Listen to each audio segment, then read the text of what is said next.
Tanuj and Vigan is daddy's helper. இன்னைக்கு எல்லா மேப்லாம் கரெக்டாக பார்த்து எந்தெந்த இடத்துக்கு எப்படி போகணும் அப்படிங்கிறத க்ளீனாக சொல்லிடுறாங்க. மேப்பை கையில் வச்சுக்கிட்டே இருக்காரு. Tanuj is the primary lead, Wigan is supporting person, secondary helper. ஆமாம். இப்போ நம்ம என்னது கிளிமஞ்சாரோ சஃபாரியில் இருக்கோம். ஸோ 9:55 ஆயிடுச்சு. Kilimanjaro safari. Yes, all done. வாங்க.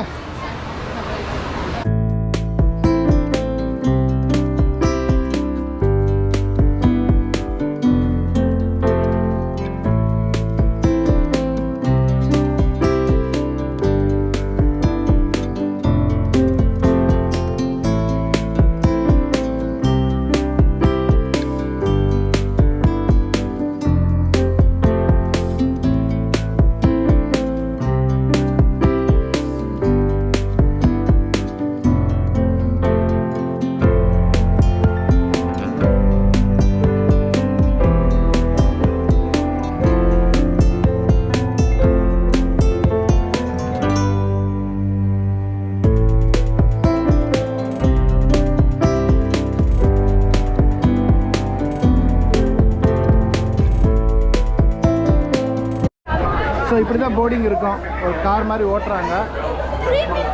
Kilimanjaro safari.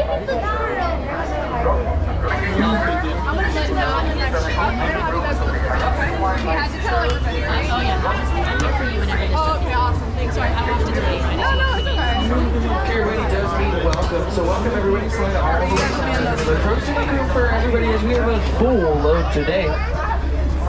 I recommend putting children on the window seats as animals will be appearing from every angle, and as soon as we leave this dock here, there's going to be no switching or changing seats.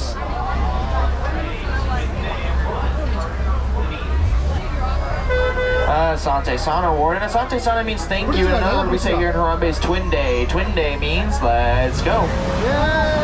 John Barker.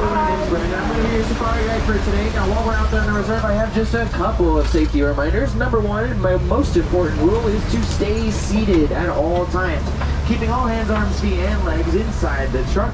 And parents, lap sitting is perfectly okay. Just make sure we are not raising anybody into the air. This is not the Lion King. Parents, you are not Rafiki, and children, you are not Simba.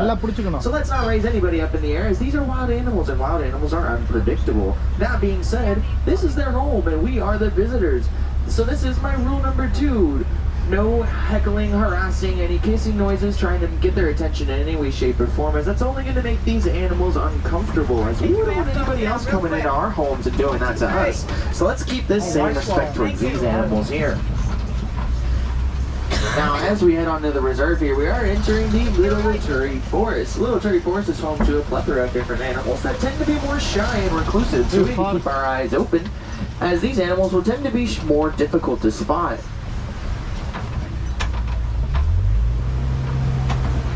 Spot பண்ண சொல்லுங்கண்ணா.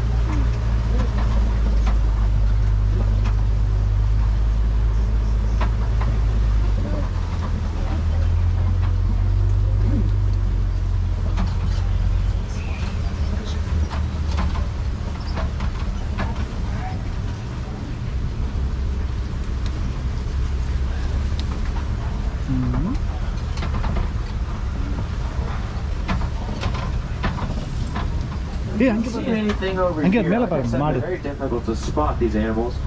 They'll tend to stick to the thick shrubberies. There's a couple animals up on top of the hill over there. You can kind of make them out. Those orange animals with the white stripes, those are the bongos. Now they're known as the ghosts of the forest, and they get their nickname because of their backward slanted horns that allow them to walk through the vegetation without getting all tangled up in it. Now if you look on the left, all the way up against that back wall lying down, very difficult to see as he blends in very well. That is a black rhino. Now, black rhino are being heavily poached for their horns, as their horns contain keratin. And keratin is believed to have this one. There's another one right here on the left, up against this left sidewall. Oh, yeah. I see it. Their horns are believed to have medicinal purposes, but there's been no proven evidence that that is true. In fact, keratin's the exact same stuff that's found in our fingernails. Wow. Now on the right here, lying down in the bushes, these are greater kudu. Now those are both female greater kudu, and you can tell because they don't have any horns. Only the males of the species will grow horns, and those horns can be up to 6 feet in Look at length. the horns on this guy. There's See some him more up on the hill? bongos up there on the right as well. Oh, there he is. Look. Nice one.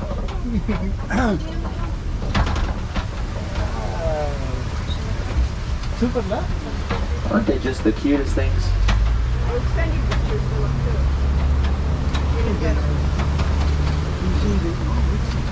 Now on the left, there is a pair of saddle-billed stork on the ground. Now they are taking a knee, and I say that because saddle-billed stork can actually grow up to 5 feet tall, and they have a wingspan of about 9 feet as well. Now those two are a mated pair, and they will stay together for life. Oh, super. But we are making our way out of the Little Eturi Forest here. We're heading to the Safi River. Safi River's home to a bunch of different animals that call the water home. So we need to keep our eyes on the water, as I do know hippos tend to hang out around the river up here, although they're very difficult to spot as they'll either be deep under the water's surface or at the water's surface. And hippos will tend to act in that way as their skin is very sensitive to the sun. In fact, they'll only come out of the water at nighttime or when it gets darker and a little bit cooler. Now, on the left side of this island right here, we do have a bloat of hippos. That is what a group of hippos are called, is a bloat. Now, they do just look like boulders in the water right over there, but those are Bloated hippos, I can assure you. Hippos can hold their breath for up to 8 minutes at a given time and will instinctively rise to the air for surface, which means It they looks like don't bloated, even have right? to think about it. Their bodies will just naturally rise to the surface. That gives hippos the ability to sleep underwater. Now, all about the river over here in the logs on the beach and whatnot, these are pink-back pelicans. Pink-back pelicans get their names because during mating season their backs are predominantly pink.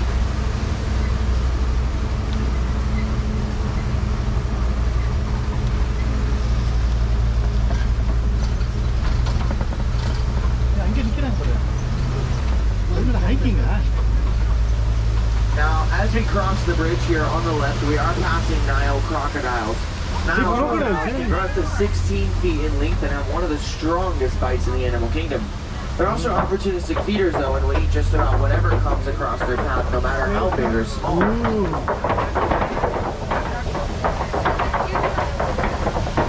This falls.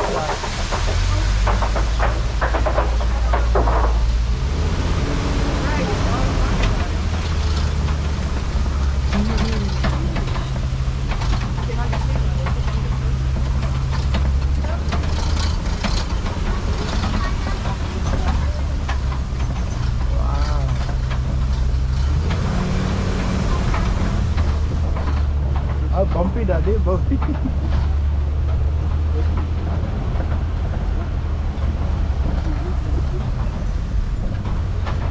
On the right here is a baobab tree, also known as the upside down tree, and it gets its nickname for obvious reasons, as it's going to remain leafless like that for about 9 months out of the year, only gaining leaves for the other 3.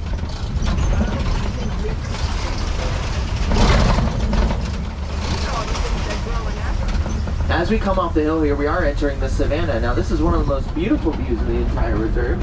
As it goes on for miles and miles, it is also home to some of the most famous animals in the world, like giraffes, elephants, and lions. Oh, Off in the distance, I do see a couple of animals, but Hakuna Matata, no worries. We'll come around and get a closer view of them in a few moments.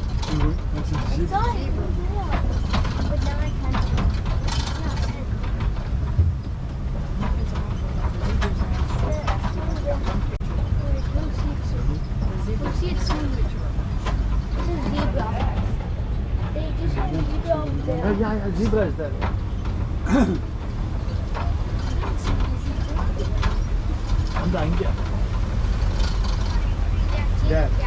Yeah. This is a good.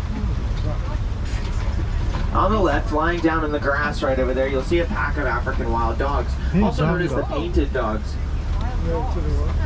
They get their nickname, the painted dogs, because of their beautiful painted-like coats. Now, they are some of the most successful hunters in the animal kingdom, though, as their success rate ranges from about 80 to 90%. And they're able to achieve that success rate because of their ability to work together as a team. Now, on the left, behind this tree, all the way up against the bushes over there, those backwards curved horns, those belong to the sable antelope, as they are the official emblem of the Harambe Wildlife Reserve. Now here on the left, we do have a dazzle of zebras. That is what a group of zebras are called, is a dazzle. Now, these are specifically the Hartman's Mountain zebras, and you're able to tell because of their stripes. If you look at the base of their feet, work upwards and then towards their rear end, you can see that their stripes go from very thin and very tightly packed to more very thick stripes with not a lot of them, like very loosely packed.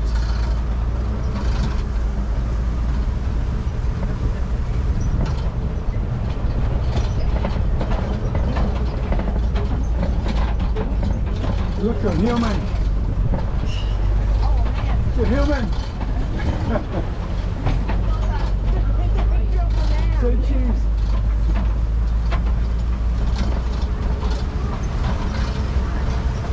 Yeah, அங்க இருக்குடி இது ஒட்டகச்சிவிங்கி அந்த இங்க giraffe ஏந்து இதுட்டு வருதுடா கார்கிட்ட it is coming to the car oh இங்க பாரு deep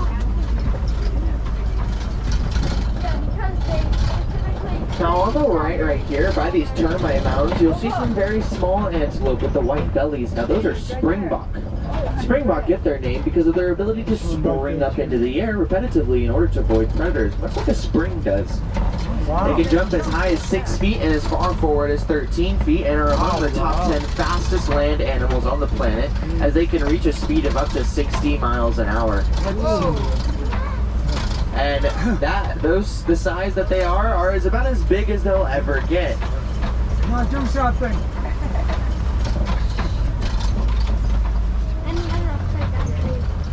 I want to see him go 60 miles an hour. Now, off in the distance on the right, there's a couple animals. Now, the giraffes, those are Maasai giraffes, and you can tell because of their spots, and we'll get a closer view of them in a few moments. But those gray animals with the horns, those are wildebeests. Now, wildebeests are herd animals, and when I say herd, I don't mean it lightly, as those herds can reach upwards of up to 1.5 million wildebeests per single herd. Oh, really? Oh. 1.5 million? Now here on the left is a much closer Maasai giraffe. Now their spots are varied, there's actually a few of them, and a group of giraffes standing still is called a tower. Now these Maasai giraffe, you can tell because of their jagged and irregular shaped spots, and that's unique to the Maasai subspecies, as other subspecies tend to have more smoother and rounder edges. Much like our human fingerprint, however, no two giraffe is exactly the same, as those spots are unique to each individual giraffe.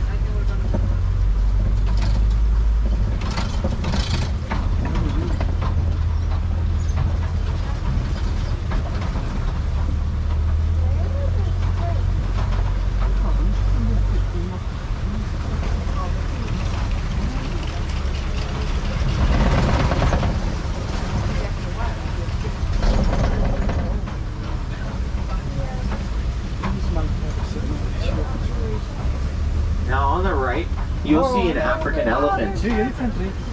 Now you can tell that it's an African elephant because of its ears, as its ears are very large and they're roughly the shape of the continent of Africa. And you can tell that was a bull elephant, and you can tell that it was a bull because he was by himself, as males tend to stay more solitary, only forming very small bachelor parties in which they'll all work as a team as sort of wingmen for each other to find a mate. And as soon as they do, the bachelor party disperses. Females and babies, on the other hand, will typically stick together in larger, more matriarchal herds.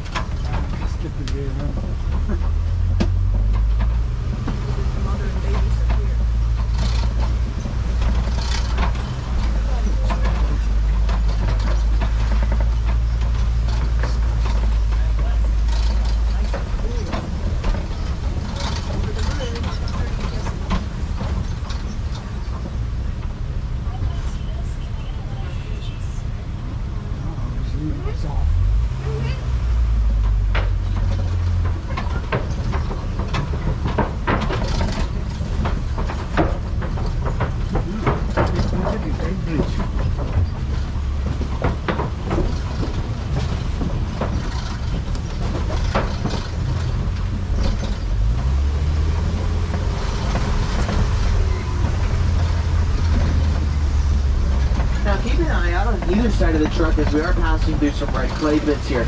Keep a lookout for tusk marks on the clay. That's a good indicator that there may be some more elephants in the area.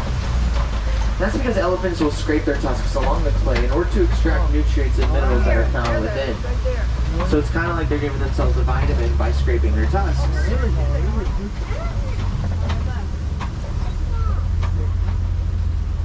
You did a good picture.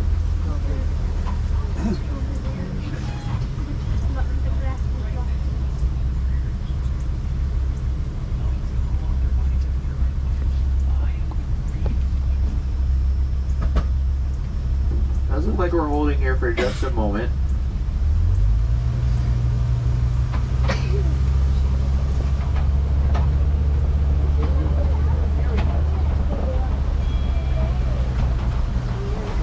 Now those ears also serve a second critical function, and that is they can flap their ears like a set of wings. Now by doing so, they're able to push air along their backs, and they can push air along their backs, cooling them off up to as much as 15 degrees by flapping their ears. I'd like to be 15 right now.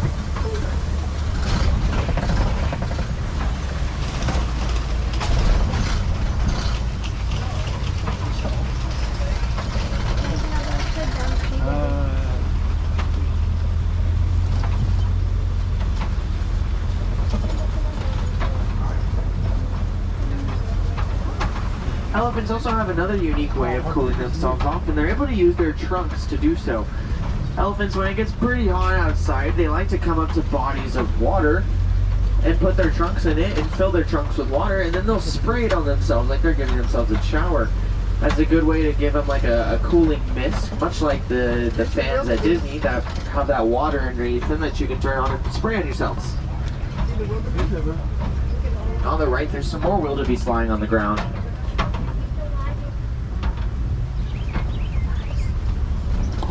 Hey, water road la water. Whoa.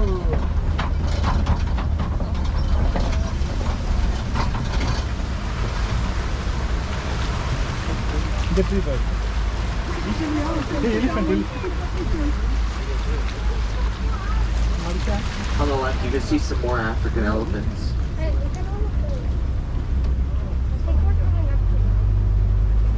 Now, on our left, again, we are passing by a flamboyance of greater flamingo. That is what a group of flamingo are called, is a flamboyance. Now, these are specifically the greater flamingo, and it's not because they're greater than the other flamingo species. Rather, they're the largest of the flamingo species. That's how you're able to tell.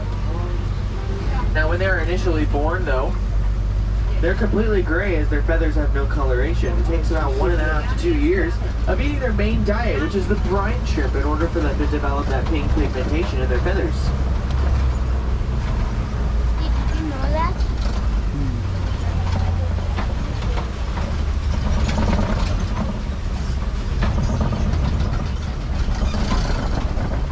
Oh, another elephant.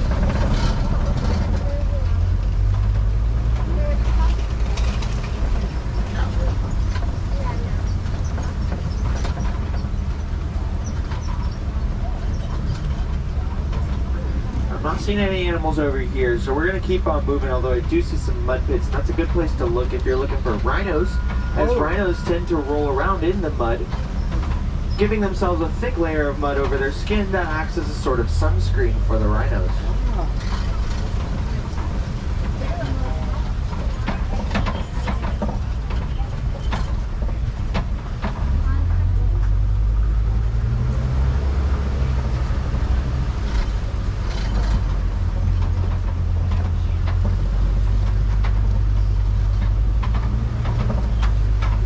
We haven't seen any lions.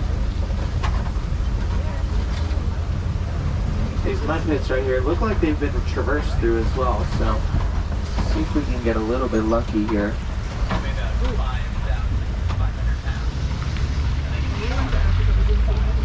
On the left, up against the ground up there, you can see some cheetah. Cheetah are the fastest land animal on the planet. They can reach a top speed of 60 miles an hour. And also on the right, on the open bushes space. right over here, here's those rhinos that I was talking about. Now these are the white rhinos. And white rhinos are being heavily poached for their horns. Much like the black rhinos for the exact same reason. Thank you, guys. Yeah, I'll give you one. Now cheetah are the fastest land animals on the planet as they can reach a top speed of 60 miles an hour. There's another one up here, there's a couple of them actually, behind the tree that kind of splits into two up by the vegetation up there. They can achieve that top speed in just 3 seconds as well. They can't hold it forever though, so they're more of an ambush predator rather than a long distance runner. And their spots make them very difficult to spot, so it's actually very lucky that we got to see as many cheetahs as we did today.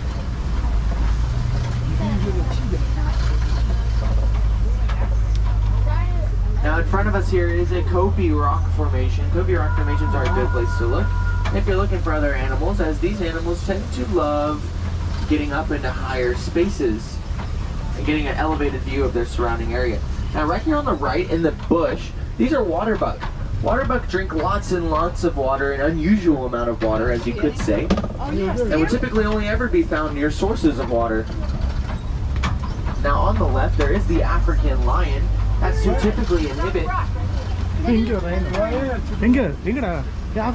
rock formations. Now African lions are primarily nocturnal and will typically spend most of their day sleeping and resting. When it does come time to hunt though, the males will go out, or the males actually will stay back and protect the pride, while the females will go out and do all the hunting. And a group of lions is called a pride. A pride will typically only have one dominant male. There's a female. Yeah.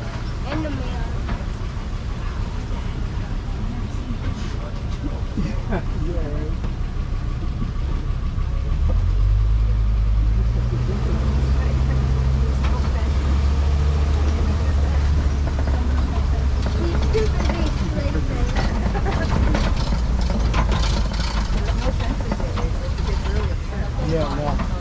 Now on the left here, these burrows are a good indicator that there must be warthogs in the area. If you look behind that center tree on the ground over there, you'll see them. They kind of look like hairy rocks.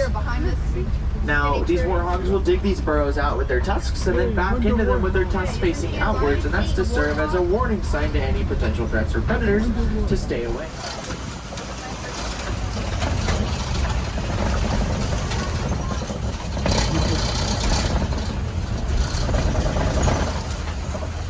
அவ்வளோதான் நினைக்கிறேன்டி.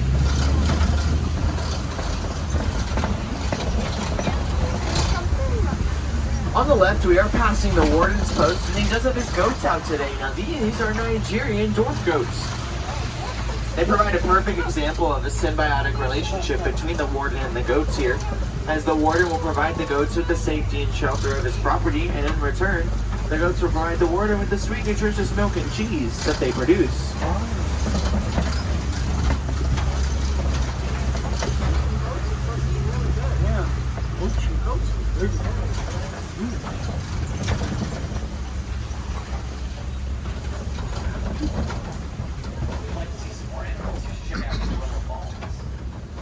Like hippos and zebras, for example, but it also has some animals that you aren't able to see here on the safari, like meerkats, naked mole rats, and of course gorillas. Now, was anybody disappointed that we didn't see any tigers out there today? Oh, great. Everybody fully expected that here in Africa you cannot find a tiger. Well, if you do want to see tigers, I definitely recommend checking out the Maharaja Jungle Trek. Now that's going to be up in Asia, the Asia section of the park. It's going to be home to a bunch of different animals that are more native to Asia, like tigers, Komodo dragons, and large fruit bats, for example, and buffalo. This is for some of the animals here on the reserve. And you can see just what goes on whenever any of them get sick or injured and if they need medical treatment. The last train for Rafiki's Planet Watch departs at about 4:30 today. And then the trails that I mentioned will close at about 6:45, but that is all weather dependent. And as you know, we have some storms rolling in later, and if they were anything like the storms that came by yesterday, they will definitely shut down the trails. So definitely recommend doing those before those storms roll in. and any outdoor activities for that matter as well, because if the storms are as powerful as they were yesterday, most outdoor activities will most likely close.